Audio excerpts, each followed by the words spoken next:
انسان پر مشکلات کا دور زندگی کے جس بھی حصے میں آئے اسے سمجھنا چاہیے کہ اللہ سبحانہ و تعالی نے میرے ساتھ خیر اور بھلائی کا ارادہ فرمایا ہے، کیونکہ صحیح حدیث کے اندر یہ بات موجود ہے، جب اللہ رب العالمین کسی قوم کو آزمانے کا ارادہ کرتا ہے تو ان کو مصیبتوں میں مبتلا کرتا ہے، اور جس شخص سے اللہ سبحانہ و تعالی کو محبت ہوتی ہے اللہ رب العالمین اسے مصیبتوں میں مبتلا کر دیتے ہیں، جن کی وجوہات یہ ہوتی ہیں کہ بندے کے گناہ ختم کر دیے جاتے ہیں اور بندے کی نیکیوں میں اضافہ کیا جاتا ہے اور اس کے درجات بلند کیے جاتے ہیں۔ نبی علیہ الصلاۃ والسلام کا فرمان ہے کہ جب وہ بندہ اللہ سے ملاقات کرتا ہے وما کان علیہ خطیئہ تو اس کے نامہ اعمال میں ایک بھی گناہ باقی نہیں ہوتا۔ اللہ رب العالمین دنیا کی مصیبتوں کی وجہ سے ہی اس کے گناہ معاف فرما دیتے ہیں، اور ایک روایت میں آتا ہے وہ اللہ سبحانہ و تعالی سے جنت میں جا کر جب اپنے مقام کو دیکھتا ہے تو وہ اللہ سے پوچھتا ہے یا ربی انا لی ھذا، اے اللہ یہ مقام میرے لیے کیسے بن گیا، حالانکہ میں نے اتنی مصیبتیں جو برداشت کی ہیں ان کے بدلے میں تو نے میرے گناہوں سے درگزر فرما دیا اور میرے نیک اعمال تو قلیل تعداد میں ہیں، اے اللہ یہ اتنا بڑا درجہ مجھے کیسے مل گیا؟ تو اللہ سبحانہ و تعالی فرمائیں گے کہ تیرا صبر اور تیری مصیبتوں میں استقامت کی وجہ سے تجھے یہ اجر دیا جا رہا ہے۔ لہٰذا بندے کے اوپر آنے والی مصیبتیں دراصل اسے اللہ رب العالمین کے قریب کرنے کا ایک ذریعہ ہوتی ہیں، اور یہ صرف مومن کے ساتھ خاص ہوتا ہے، یہ دیگر کسی دوسری لوگوں کے ساتھ ایسا نہیں ہوتا، اس لیے کہ رسول اللہ صلی اللہ علیہ وسلم کا فرمان ہے عجبا لامر المؤمن، مومن کا معاملہ انتہائی خوش کن ہے، تعجب خیز ہے کہ جب اس کو کوئی مصیبت پہنچتی ہے تو صبر کرتا ہے، یہ اس کے لیے بڑی ہی بھلائی کی بات ہے، اور جب اس پر کوئی نعمت ہوتی ہے وہ اللہ کا شکر ادا کرتا ہے تو یہ بھی اس کے لیے خیر ہی خیر ہے۔ لہٰذا دونوں معاملات میں یہ جو اللہ سبحانہ و تعالی کی طرف سے انعام ملتا ہے یہ صرف مومن کے لیے ہے، اور جو کافر ہیں نہ تو ان کے پاس صبر ہے نہ ان کے پاس شکر ہے۔ اس اعتبار سے ہم رسول اللہ صلی اللہ علیہ وسلم کی ایک حدیث پڑھنے والے ہیں کہ جس میں کچھ اہم مسائل کا ذکر کیا گیا ہے۔ سیدنا انس رضی اللہ عنہ بیان فرماتے ہیں کہ مر النبی صلی اللہ علیہ وسلم بقبر، نبی علیہ الصلاۃ والسلام ایک قبر کے قریب سے گزرے تو وہاں پر ایک خاتون بیٹھ کر رو رہی تھی، اور اس سے پتہ لگ رہا تھا کہ اس کی مصیبت، اس کا غم کوئی بہت بڑا غم ہے جو وہ اپنے گھر میں رہ نہیں سکی اور چل کر وہ قبرستان میں آ گئی۔ یہ اس کے چھوٹے بچے کی قبر تھی جس پر بیٹھ کر وہ رو رہی تھی۔ رسول اللہ صلی اللہ علیہ وسلم اس کے قریب سے جب گزرے تو آپ علیہ الصلاۃ والسلام نے یہ منظر دیکھا تو آپ ٹھہر گئے اور اس عورت کو کہا اتق اللہ واصبری، اے اللہ کی بندی اللہ کا تقوی اختیار کر اور صبر کا دامن نہ چھوڑ، صبر کر، جانے والا تو چلا گیا، جس کا حکم اللہ نے مقرر کر دیا تھا وہ تو اپنے وقت گزار کر اپنی زندگی پوری کر کے وہ اس دنیا سے چلا گیا، اب تو رونا دھونا چھوڑ اور اتق اللہ، اللہ سے ڈر کہ تیری زندگی ابھی باقی ہے، وہ کن کاموں میں گزر رہی ہے۔ ہر جانے والا میرا بھائی میرے اور آپ کے لیے یہی تو سبق چھوڑ کر جا رہا ہے کہ میں تو چلا گیا لیکن اب تم پیچھے رہ گئے ہو. تم دیکھو کہ تم نے بھی ایک دن ہماری ہی جگہ پر آ کر ہمارے ہی ساتھ آ کر ملنا ہے. تو تمہارے اعمال کون سے ہیں؟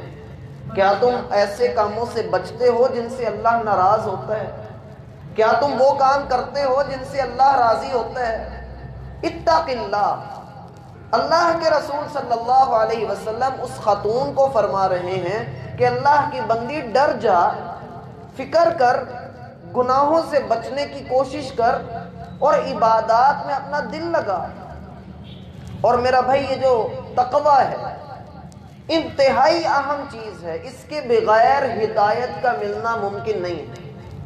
جس شخص کے میں تقوی نہیں ہے اس میں ہدایت کے چانسز بھی نہیں ہوتے. اللہ کا فرمان ہے ذالک الکتاب لا ریب فیہ ھدی للمتقین. یہ وہ کتاب ہے جس میں کوئی شک نہیں، اور یہ ان لوگوں کے لیے ہدایت بنتی ہے جو تقوی والے ہیں. لہٰذا اللہ کا تقوی اختیار کیجیے. تقوی بنیادی طور پہ 3 چیزوں کا مظہر ہے. پہلا یہ کہ ہمیشہ اللہ کا شکر ادا کریں. وہ مالک جس بھی حال میں رکھے آپ کی زبان پر شکر کا کلمہ ہو. حدیث میں آتا ہے ترمذی میں، رسول اللہ صلی اللہ علیہ وسلم کو جب کوئی نعمت ملتی اور آپ کی مرضی کا، خوشی کا کام ہوتا تو آپ کہتے الحمدللہ الذی بنعمتہ تتم الصالحات. سب تعریف اس ذات کے لیے ہے جو اپنی نعمتوں کو پورا کر دیتی ہے. اور جب آپ کو کوئی ایسا عمل پہنچتا جس سے آپ کو پریشانی ہوتی، آپ پھر کہتے الحمدللہ علی کل حال. سب تعریف اللہ کے لیے ہے، وہ جس حال میں بھی رکھے. اللہ جس حال میں بھی رکھے شکر ادا کیجیے. زبان سے ناشکری کے کلمات نہ نکالیے. اور جو شکر کرنے والی زبان ہوتی ہے اللہ اسے دنیا میں بڑا نوازتا ہے، بہت نوازتا ہے. اور یہ اللہ کا وعدہ ہے، اذ تأذن ربکم لئن شکرتم لأزیدنکم. آپ کے رب کا وعدہ ہے کہ اگر آپ شکر ادا کریں گے وہ آپ کو بڑھا چڑھا کر زیادہ دے گا اور ضرور دے گا. تقوی کا دوسرا درجہ، دوسرا مظہر یہ ہے کہ آپ ہمیشہ اللہ کی اطاعت کریں، کبھی اللہ کی نافرمانی نہ کریں. بشری تقاضوں کے مطابق نافرمانی ہو جاتی ہے، چھوٹے موٹے گناہ ہو جاتے ہیں، پھر ان گناہوں سے معافی مانگ لیجیے، توبہ کر لیجیے، اللہ کے حضور گڑ گڑا لیجیے، رو لیجیے. رونا نہیں آتا رونے والا منہ بنا لیجیے، ندامت کا اظہار کر دیجیے. کبھی اللہ کی نافرمانی اپنے دل سے، اپنی خوشی سے نہ کریں. غلطی سے ہو گیا، بھول سے ہو گیا، غلطی ہو گئی، خطا ہو گئی، تو اب چاہیے کہ آ جائیے اور سجدے میں سر رکھ کے اپنے تذلل اور عاجزی کا، اپنے حقیر ہونے کا اعتراف کر کے اللہ سے گڑ گڑا کر معافی مانگ لیجیے. وہ غفور الرحیم ہے، وہ معاف کر دیتا ہے. اور تیسری چیز یہ ہے کہ ہمیشہ اپنے رب کو یاد رکھیے کہ وہ آپ کا خالق ہے، وہ آپ کا مالک ہے، وہ آپ کو پالنے والا ہے. کبھی اس کو بھولیے نہ. کبھی بھی دل کے اندر یہ خیال نہ ہے کہ میں اکیلا ہوں، مجھے کوئی نہیں دیکھ رہا. آپ ہمیشہ اپنی تنہائی کو پاک رکھنا سیکھ لیجیے. اپنی زبان کو اپنے رب کے ذکر سے تر رکھیے. اپنے جسم کو اس طرح کا، اس عادت کا عادی بنا لیں کہ آپ کا جسم ہمیشہ اللہ کی یاد میں ہو. آپ کا اٹھنا بیٹھنا، سونا چلنا پھرنا، کھانا پینا سب کچھ اللہ کے احکامات کے مطابق ہو. یہ اللہ کو یاد کرنا ہوتا ہے. کبھی اللہ کو بھولیے نہیں. یہ ہوتا ہے تقوی. اور تقوی کا ایک موٹا سا معنی یہ بھی ہوتا ہے کہ گناہوں سے بچنا شروع کر دیں. بندہ ہر اس کام سے بچے جو گناہ کا کام ہے. اب گناہ کون سا ہوتا ہے؟ اللہ کے رسول صلی اللہ علیہ وسلم نے اس کی تعریف بھی بتلائی. وَكَرِهْتَ أَن يَطَّلِعَ عَلَيْهِ النَّاسِ. گناہ وہ ہے جو بندے کے سینے میں کھٹکتا رہتا ہے، بندے کے دل کو پریشان کرتے کہ یار اگر لوگوں کو پتہ لگ گیا میری اس حرکت کا تو لوگ کیا سوچیں گے. آج رب نے تو پردہ ڈالا ہوا ہے، اگر کل کو یہ پردہ فاش ہو گیا تو میرا کیا بنے گا. اس لیے کبھی بھی اپنے آپ کو اکیلا مت جانیے. وَهُوَ مَعَكُمْ أَيْنَمَا كُنْتُمْ. تم جہاں کہیں بھی ہوتے ہو ایک وہ ہوتا ہے جو تیرے ساتھ ہوتا ہے. اللہ کے رسول صلی اللہ علیہ وسلم اس خاتون کو فرما رہے ہیں کہ اتق اللہ، اللہ کی بندی اللہ سے ڈر، اللہ کا تقوی اختیار کر. اور دوسری بات جو آپ نے فرمائی وصبری، اور صبر بھی کر۔ صبر کیا ہوتا ہے؟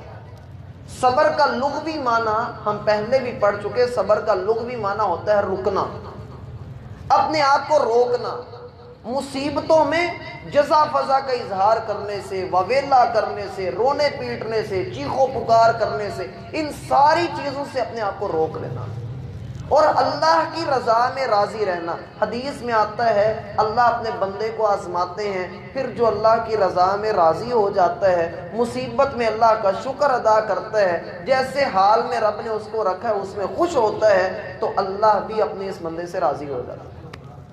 اللہ بھی اس شخص سے راضی ہو جاتا ہے جو اللہ کی دی ہوئی مصیبت میں راضی ہوتا ہے، اور جو اللہ کی دی ہوئی مصیبتوں میں راضی ہوتا ہے اللہ اس کی خوشیوں کو دوبالا کر دیتا ہے، اللہ اسے بڑی نعمتیں عطا کرتے ہیں، اس لیے کہ وہ فرماتا ہے ان اللہ مع الصابرین، اللہ صبر کرنے والوں کے ساتھ۔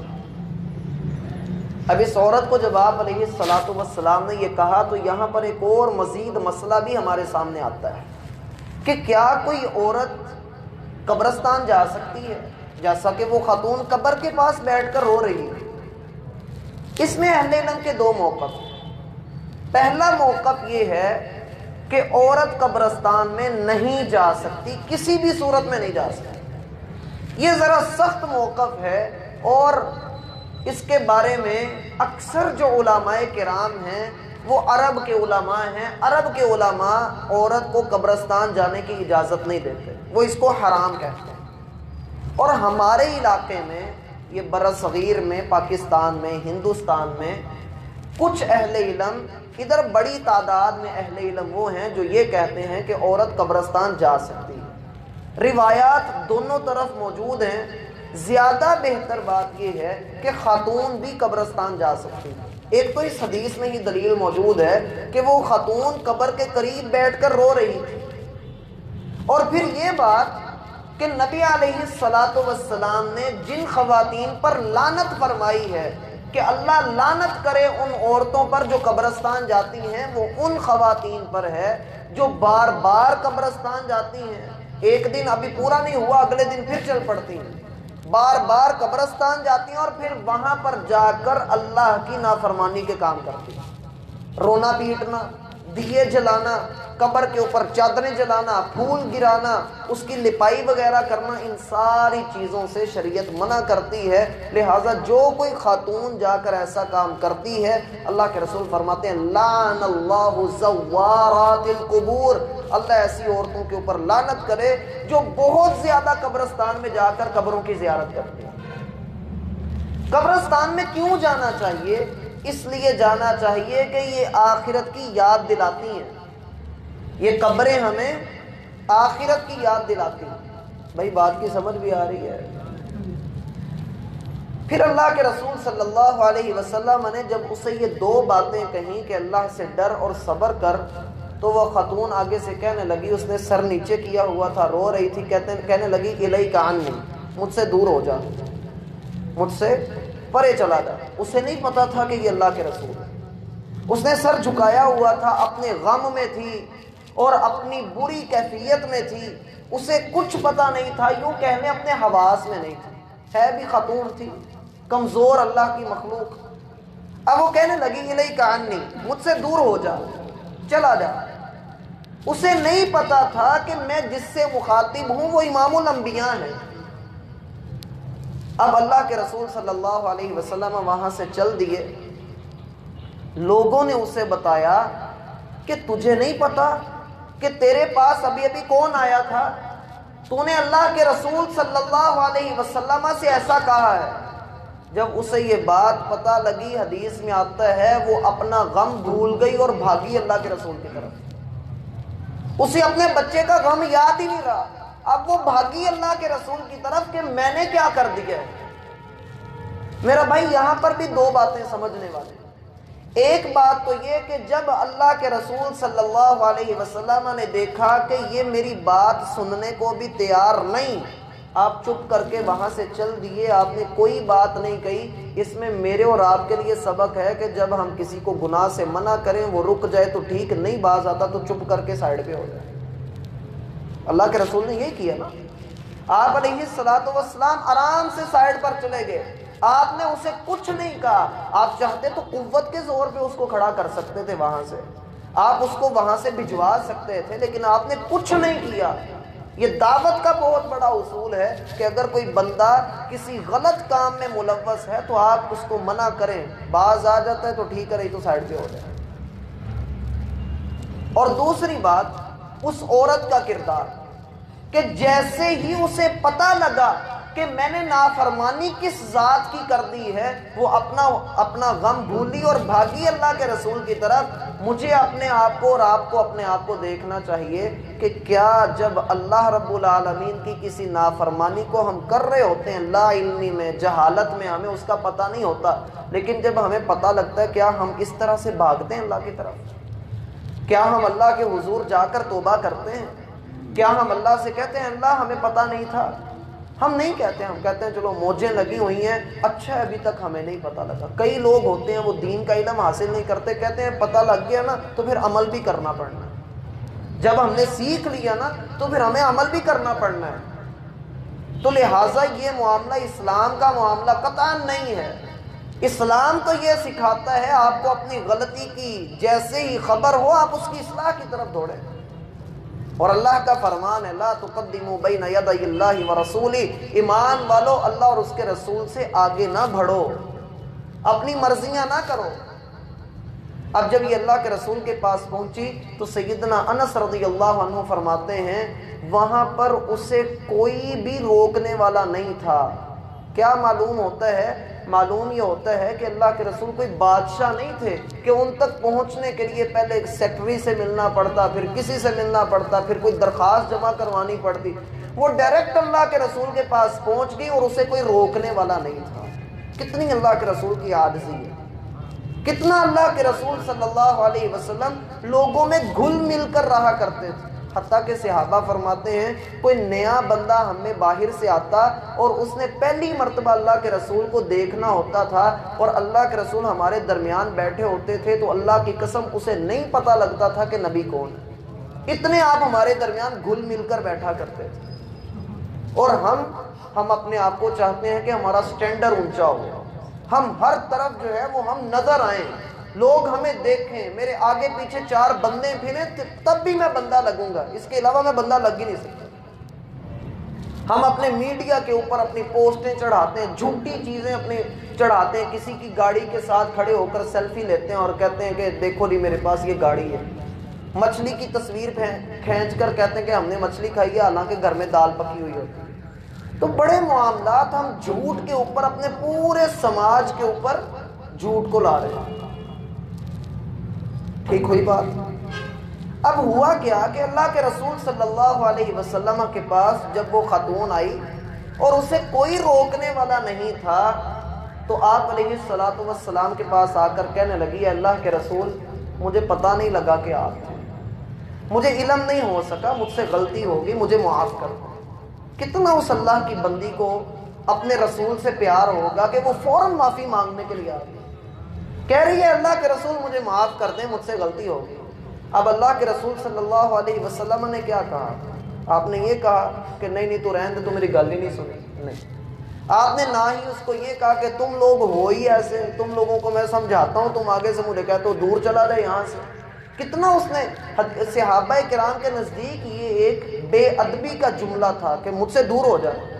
کسی بھی بندے کو، ایون کوئی بچہ بھی آپ کو آیا کر ایسے کسی کام کا کہے یا کسی چیز کی خبر دے اور آپ اسے کہیں چل بھائی پرے ہو جا، تو وہ بچہ بھی دل میں کچھ فیل کرتا ہے کہ یار بڑے نے میرے ساتھ کیا کر دیا، اور پھر وہ تو اللہ کے رسول تھے۔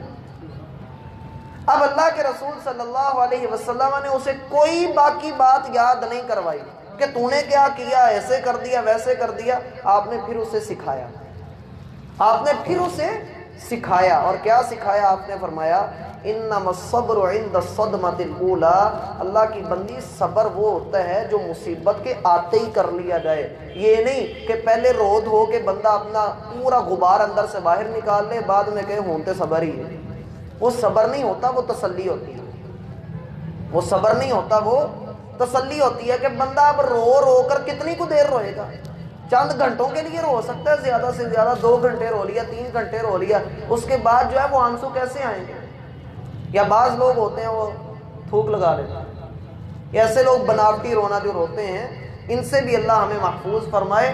بتایا انما الصبر عند الصدمۃ الاولی، اصل صبر وہ ہوتا ہے جو مصیبت کے آتے ہی کر لیا جائے، فوراً کر لیا جائے کہ اللہ ٹھیک ہے یہ مصیبت میرے اوپر آئی ہے، تو نے اس حال میں رکھا ہے، جیسے تو راضی ویسے ہی میں راضی۔ اللہ ہمیں سمجھنے کی توفیق عطا فرمائے۔